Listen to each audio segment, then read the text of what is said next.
right, everyone. Welcome back to a new episode of Real Talk Atlanta. We are your beautiful hosts, Nika W. River the Realtor. I'm Ashley Lorraine. And I'm Taisha Renee. And welcome back, ladies. I ain't got no champagne today. Happy Wednesday. I know, I wish. That would have got us over that real. Today's Thursday. Yeah. Oh, we're recording. Today's on a recording Thursday. day. But Yes. But it's gonna come out it's on Wednesday for y'all. Yeah, happy Wednesday. Happy hump day. Yeah, no, Happy this really is hump Monday. day.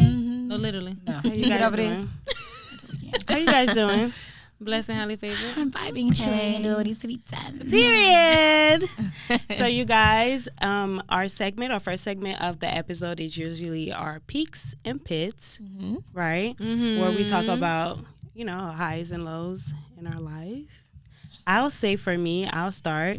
My peak of the week is that I have a closing with River tomorrow. We closing with the same builder in two different communities, but we're gonna be at the same close office at the same time. That is crazy. And we found out because we were on FaceTime. Right. We was both getting our hair done. I'm like, girl, what you doing? She's like, I gotta close. I'm like, I gotta close it. Yes. She was like, tomorrow. I'm like, tomorrow. It rarely happens. Oh my God. So it rarely happens where I see one of y'all like At a really close. close. Yeah, I've never seen one. I've never seen any of I y'all. haven't Yes. either. I'm very excited though. Yeah. I'm gonna just casually walk in like, Okay, you know, the photographer's gonna be there, so we'll be like, Take pictures. Y'all are funny. It's all So I'm happy. It's the same builder, Meritage Homes. Period. Cool. For me, a low is that it's nothing. Nothing that I'm worth mentioning really. I'm motioning this segment to be called Peak of the Week. Ooh. No pits. Honestly, No pits. Because we don't it's have no none. pits. What's Although the I do peak? have mine. Okay. My eyelashes flew out the window today. Girl. I was driving to the studio. I was trying to do my little 1-2 step. Girl, I put the thing on and just eyelash goes right out there. You on doing Lennox it while Road. you driving is crazy. I know, and the windows was down too much, and my eyelashes. So shout out to Haley because my friend lived next door. I went to her house, got some eyelashes, came over here. No, that's a That- good That would thing. be so funny if they Crazy. hit someone else's eye just when they flew stuck. out. Just stick on them. The things was thinking too. But anyway, That would be crazy. that's my What about That you, is so Taisha? funny. My peak is I'm going under contract today. New construction. She's gonna be closing in September. So What Oh, area? my birthday month. she's gonna be in February. Okay. Interesting. Awesome. Where? New it's in Oaks at Oaks at Cedar Grove. Yeah. I'm under contract over there. Really? Yes. Okay. When you closing? June, July. Oh no, we're not okay. closing. We'll try. August. It's actually August. Okay. Yeah. I might see you around town. Okay, that's good. Okay, that's my peak, and I have no pits. There we go. Period. Nice. Only pits I got is under my arms. No, Ashley did. That was a good Said one. that one time. Yeah, I have one. I'll start with my pit because it's terrible. I have this one deal. It's just a mess. It's stressing Ashley It's out. like we be like, She makes sure we're involved. yeah, I tell everybody when I'm stressed, like it's just a mess, but we'll see it through. But today drained me. Today has drained. Yeah. As far as like peaks, I've been trying to be more consistent with posting on social media, and I noticed a difference as far as like getting more clientele or like consultations and stuff. So I'm like, maybe I need to keep this up. Yeah, keep it up. That's my peak. It's not enough for us to say. Yes. Yeah, She's gotta do it. I gotta Because learn we've it the been hard way. saying I gotta do it. What is it? A myself. hard head make for a soft mind. Okay. That's exactly what it is. So yeah, that's how my week's going. That's good. I feel like it's a perfect segue into this episode that we're having today, which is basically titled "Why You Should Focus on the Clientele, Not the Coins." Period. Especially when you're in real estate. Yes. And as a realtor.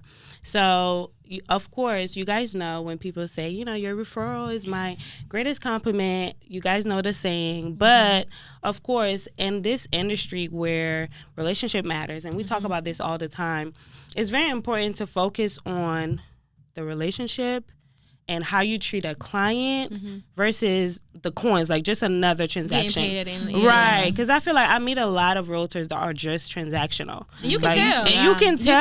And the clients can tell. Yeah, you can tell. So today we're going to be discussing like why is it so important to build that rapport with your client and how to do so. Absolutely. And like you said, Ashley, the first thing is to make sure that wherever you're promoting, as far as like your marketing, which is for us mostly social media, is to build a genuine kind of like rapport online to make sure you attract people that actually bonds with you. And Right. Basically, be yourself, because there's a lot of situations where you come off as one person on Instagram, and then the client gets with you in person. They be like, "Oh, girl, you got a little snobby attitude," but she was all friendly on Instagram. And now I've been bamboozled, hoodwinked, and all led astray. Authenticity has to be at the forefront of what you do. We talked about this on the last episode. Even when it comes to like copying content and stuff like that. Like, if people want to work with Ashley LeRae, they're gonna work with Ashley LeRae. So you copying her. TikTok ain't gonna do nothing but continuously promote her business. Like, you have to be genuine and authentic, because like you said, the worst thing is thinking that you finna work with this person and then you meet them in person. It's like, oh, I did not sign up for this. Like, no. And then you'll never get referred business from that person. Because I feel like as an agent, as a client, you guys talk every day. All, like, if not all day, like, you talk every day. This is somebody that you're in constant communication with. So like, why do you want to get a certain type of person, and it kind of sucks when with the person that you thought this is literally not the person. Like, yeah, I feel like on social media too, this is why it works for most of us, is because we have the opportunity to portray yourself as ourselves and come and bond with people beyond real estate. So why not use that into an advantage? Because they also got the opportunity to be fake and be who they right. So like, you pick who you want to be. Right. And they see kind of like a personal life as well, like when we go out, when we're on vacation, and things like that. So at the same time, you have to keep in mind, for me, is just like keeping in mind where to keep that line between professional and personal, because everybody's always watching. Right? Yeah, literally always watching. And I like to think of it like, it's obviously an experience for a buyer, especially if they're buying their first home. This is such a major like milestone in their life. So they want, especially when they're watching it on social media for a long time, like they want to work with someone who aligns with their vision and their goals and what they worked up for so long. So you just have to remember always, it's what did you call it? A client-facing business. Like always just keep them at the forefront of it, because you don't ever want to spoil such a beautiful moment for them. Or ruin a relationship. I think you got to remember, like, when you get a check at the end of that check, you're going to spend it and it's going to be gone. But if you haven't maintained that relationship, like, that business ends there. I think the best thing you can get from a deal is a long-lasting relationship with a client. That client refers their friend, their cousin. They're, continuously buying homes from you down the line. But if you don't build that good relationship and you so focused on getting that check, that's going to be the only check you get. Like, that's very true. Taisha says all the time, a lot of your business come from referrals. And it's because of the feeling that you 90% of my business is referrals. If it's not referrals from my past clients, it's referrals from other agents in different states, my family and friends. So it's like, be yourself to everybody. Like, just not your clients. Like, just be who you are in life. Like, and then it'll just come to you. Like, maybe all of my business. I don't think I've ever really got nobody from social media. It's like personal, Or like somebody that's been watching you, because I gotta leave that way. From the podcast and from like maybe one or two, but majority is like, such and such referred it to me. Exactly. People watch the podcast and they be like, like Taisha. Somebody commented on my TikTok, I was like, look, Taisha. I said, well, I'm not Taisha. I can point you in the direction. That's what you're trying to go. So absolutely. I even think, like, of course, we, like you said, referrals from our clients are always important, but you never know, especially in Atlanta, like, it's so small. Oh, right. Especially, like, depending on what your clients do, you can refer people to them, whatever they do, and that's how you build that relationship and just stay connected for years and years. So. Yeah, that's another good point. And during transactions, y'all, it's so many times where it kind of put us at test where we have to choose that relationship versus the coin a lot of times. And sometimes it is hard depending on the situation. But I do have a client right now. Like, we're a family. I know exactly what you're talking about, because you got one client and y'all like... Everyone else the one you going out to dinner with. I'm like, this nigga BFF right here. You didn't even know her, right? I didn't know her, and she interviewed me and everything. Like, I have a couple clients that are like that, and that's because like throughout the transaction, like you get to know that person. It's kind of like hard to never speak to them again. But what I was speaking about is a client that I'm actually shopping with, and something happened yesterday where we're a family, but then when it comes to real estate, it ends up being business at the end of the day. Like, it's a business move, right? And she put in an offer on a property that she really liked it, but then over time, I think she's just like kind of like not want it anymore. And she kind of like terminated. She told me to terminate the contract yesterday. And she called me this morning and she was like, oh my God, I know you're disappointed in me. That's not what I meant to do. You know, like I know I'm backing out a lot and things like that. And I had to remind her like, hey, this is business. But again, like I will never push you. I think she thought that I was mad at the fact that she kept terminating. So I'm like, I will never push you to do something. Like I will never jeopardize our relationship because I just want to sell a property. You know what I'm saying? Like, or just because I want to make some money. Like, yeah. And I think a lot of clients kind of think that of realtors. Like, you just want commission because you want me that commission. No, I think that's the root of the issue of focus on the client and not the coin. Like, don't be so quick to push your client to buy a house because you want to see a commission check. That now your client bought a house they don't even want. They have buyer's remorse, and now all of that falls back on you. Like at the end of the day, your number one priority should be making your client happy, seeing it through.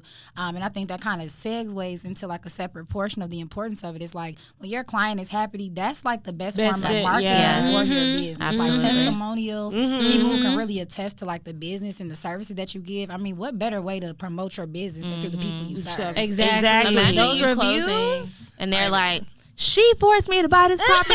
Don't get it. I'd be like, Oh my God, y'all been crazy. No, seriously, because when my clients do reviews, I be like, oh, I'm gonna leave the room because like I don't want to like. That'd be something if I get it, but like she made me get this house and she was so disappointed. I'm like, dang, like why you ain't tell me that? Why you doing that to me? could you imagine? Like, No, you you don't want rather to sending one of them via email and getting it back, and it's like, whoa, we did not discuss that, ma'am. You told me that. I'm That's what you so wanted sorry to for be. your experience. Now delete it. Algorithm.com. You messing up my reviews. delete it. That's so funny. So no, referrals are really important, especially when that review is coming from someone else. The best thing that I like to post is reviews because people are like, sometimes a lot of times we go and we're like sold and closed under contract, and they're wondering like, okay, did they actually enjoyed the transaction? So make sure you guys are also like posting the reviews, posting the testimonials, because I mean that's the first thing we look at, especially Taisha. Like when we go out to eat, like She on Yelp. or anything, like she's on Yelp. Like Taisha don't can't order eat without seeing nothing it. that the picture is unavailable. Right. It could be like immaculate short rib dinner with I the don't see that She on be there. like, So no, that I means don't people see not that ordering photo. it, and I don't. And she don't want it. I think that's a very, Very very good. good thing. I think Yeah. it's the most organic way to market it. I think the first thing we do as consumers, like, we want to see other people's experiences. Like, it's not enough for you to say, oh, this restaurant in Buckhead just opened. Like, no, let me see what's going on. I want to see the inside, the Look at me outside, the looking food. like- It's the same thing for entrepreneurs, for realtors, for your business. Like, they want to see the client experience, and they want to hear from the client. Like, did you love Taisha? Right, Like, right. was Ashley really this aesthetically pleasing? Like, I really want to see and feel like the experience that I might be getting. So it's so important to focus on your client and how they might feel versus being so driven about money. The money gonna come and go, but like if the clients go, that money going too. Absolutely. Like, So true. That's true. I feel like the way an agent treats their client is really ties back to their why of why they are in real estate. Like if you're an agent and you're just in real estate for the money, you most likely are not going to be in real estate for very long. right. If you're in real estate to genuinely come into this, community and helping people Families, achieve these big things and these big milestones, that changes your attitude when you're working with people. Because if it's money, just like, okay, let's just get there. But if you genuinely want to see people win, genuinely want to see people get exactly what they're supposed to get, then your attitude and the way you work with them changes for the better anyway. Yeah, I think. Yeah. And I think that's the pinpoint. I feel like that's what exclude most realtors from others, is because you can tell, like working with another agent, you can tell like when they're transactional, like I said, but also like they don't really care about like the feelings of things or how they, like how they go back to their client. I'm like, dang, you just gonna represent your client like this? Like Child, this it is happens. insane. Like you just don't care, and it happens. But I feel like for clients, it's really hard to know when your realtor care or not, because they'll put up the like the face front, and then behind the scenes, like they're going crazy. They're not responding to their emails. Like they're not doing what they're supposed to do. So yeah, like it's really, really important. But I want to talk about a little bit more about like the things that you guys do to go above and beyond for your clients. If other people are watching out there, like what do you do to kind of separate, to make sure that your clients know that you care about them? For me, so I was just going to say, I think it's important to know the difference between an agent who's, like you said, transactional versus relational, because there are agents out there who are just strictly transactional. All they do is send you the paperwork and that's it. Me, I'm more relational. I don't think even have a client, let me knock on wood, I don't think I have a client who would ever say like, Ashley did not try her hardest to make this work. Like, I like to kind of treat it as if it were my money, or like I'm the person buying the house, because technically it's like, yeah, I mean, my name's on the line. Like, there's a lot that goes on behind the scenes, and I feel like I take the brunt of a lot of the stress that my clients face, or they may not even see it. I'm really the one taking most of it. So for me, it's just kind of treating the transaction as if it were me, like putting myself in their shoes. That's a good one. Yeah. I make sure I keep those lines of communication like super open. Y'all know communicative is my favorite thing. Even to this day, like I have clients that closed year one of me being in this business who I still hear from on a regular basis, because that's like what I provide for them when we're going through the process. Like, I feel like being a realtor who doesn't reach out to their clients, that's like the worst experience for a client. Like, their anxiety is high. They think the worst things all the time. They want to talk to you because you can relate to them because you're on the phone. Because you understand it. And I always notice this with clients who like have gone through a real estate process before and used a different realtor, and they always say at the end, like, my first realtor didn't do this.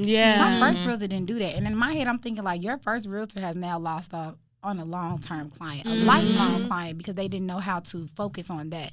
I think especially when you're so early in this business, you want money. Money is good. I love money. I love it. I don't want the money so bad that I'm willing to screw somebody over to get it. And I think you got to have that mentality at all times. You got to love this business and go with the highs and lows, because once you got a good client and a good client base, I mean, your business going to run itself. Exactly. Oh my God. And I love what you said, because I always admire realtors that are posting and say, oh my God, we closed on this house 2 years ago. We're now selling it and buying another one. And I've sold to their sisters, their My brothers. favorite is like, this is our 16th transaction. I'm like, we know who that is. but I love that. But like, imagine if you did not have that same like rapport with that client, you wouldn't have made it to 6 transactions. Exactly. I think it speaks volume when you have repeat clients who are like, okay, girl, I'm back and I'm ready. Like, I feel like our clients could not imagine working with nobody outside. Exactly. And that's when clients come to me and they be like, yeah, well, I was working with this agent, or I closed in this house with this. I'm like, dang, I wonder, like, what happened? Y'all know you me. don't want to work with them no more.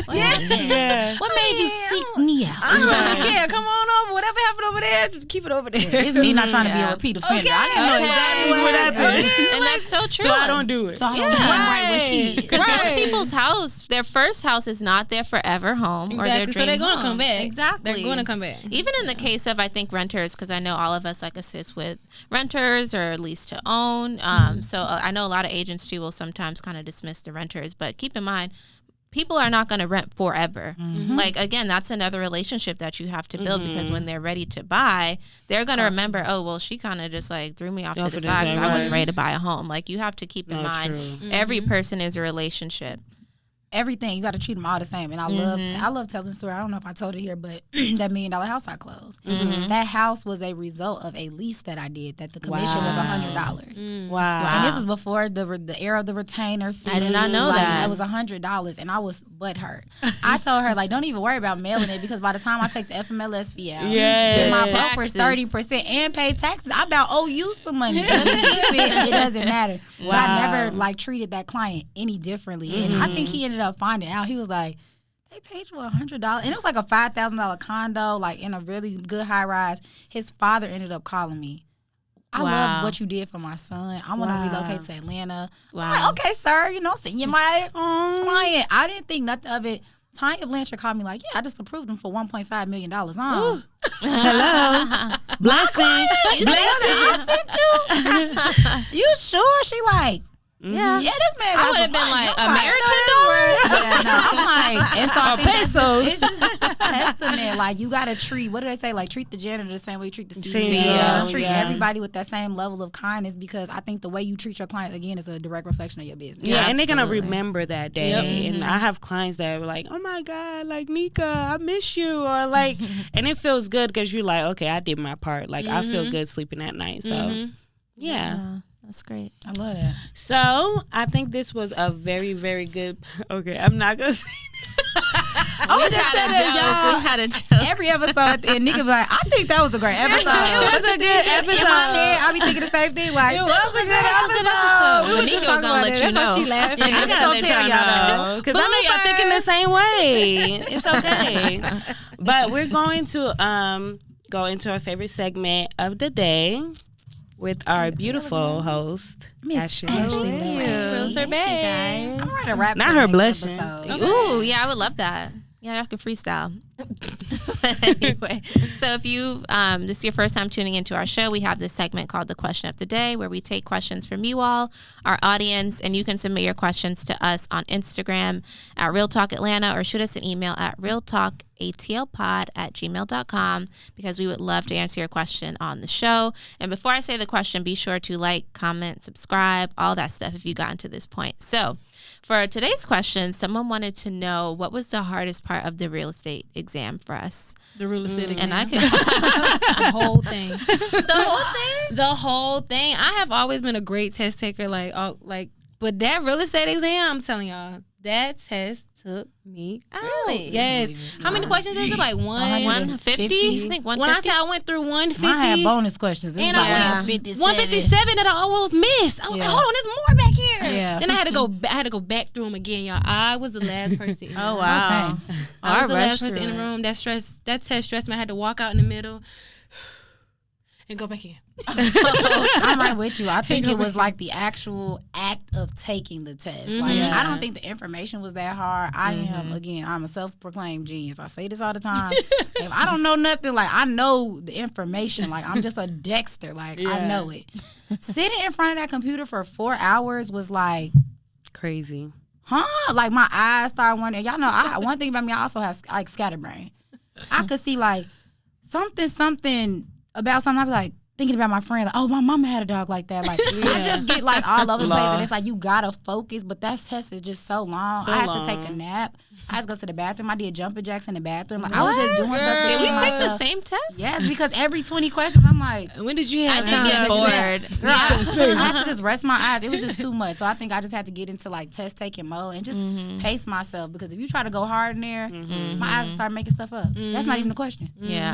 Putting anything. Me, all I remember is the room was like freezing cold. So it was so hard for me to like even concentrate or stay awake. I think that was, I was getting bored. I was just like, it's cold in here. I'm just ready to go. But for me, the hardest part was the math, y'all. I'm terrible with numbers. Like we can't have, do we have we didn't have I calculator. had a calculator. Oh, Yeah, maybe you had we like did. a small little one. It's not no. You can't have that big- science. no, You big- have calculator. We have a little small one. I feel like when I don't heard even it was only remember. 10 questions for math, you can pass. If you pass all the questions on math, then you can pass the test. Is what I Yeah. heard. So I really was like, let me Focus on the Y'all, the math questions, those, I don't even want to think about it. That was probably the hardest part for me. Everything else is kind of like memory. Like, I don't think the content, like you said, was that hard. But for me, it was the math. If you're not good with numbers, and it's only, maybe 10 math questions. It's the math and the finance. You know, math is like the number, and the finance is like use the amortization chart. I was using my scrap paper like, it was bad. And then I think it's when you reading all the reviews, like the test is so hard. hard. I Yeah. failed 5 or 6 You times. already walk I in didn't- thinking I'm like walking you in like, oh god. Yeah, I think that was the hardest part for me. Was the Georgia State questions, the like state-specific. the state-specific questions, because I've heard like those were like what they were specifically putting in there to make sure that you knew. But that test, I only had one shot to take it. Like the whole time, I'm like, bro, I'm gonna know if I pass it. So Yeah, you know if I don't immediately. pass it, I'm gonna be heartbroken. for sure. Yeah. Like I think that was the like knowing like I can't fail this. Like I really can't fail this. So I was really reading everything because I know they was trying to trick us. So I'm reading over and over. I'm like, you're not gonna get me.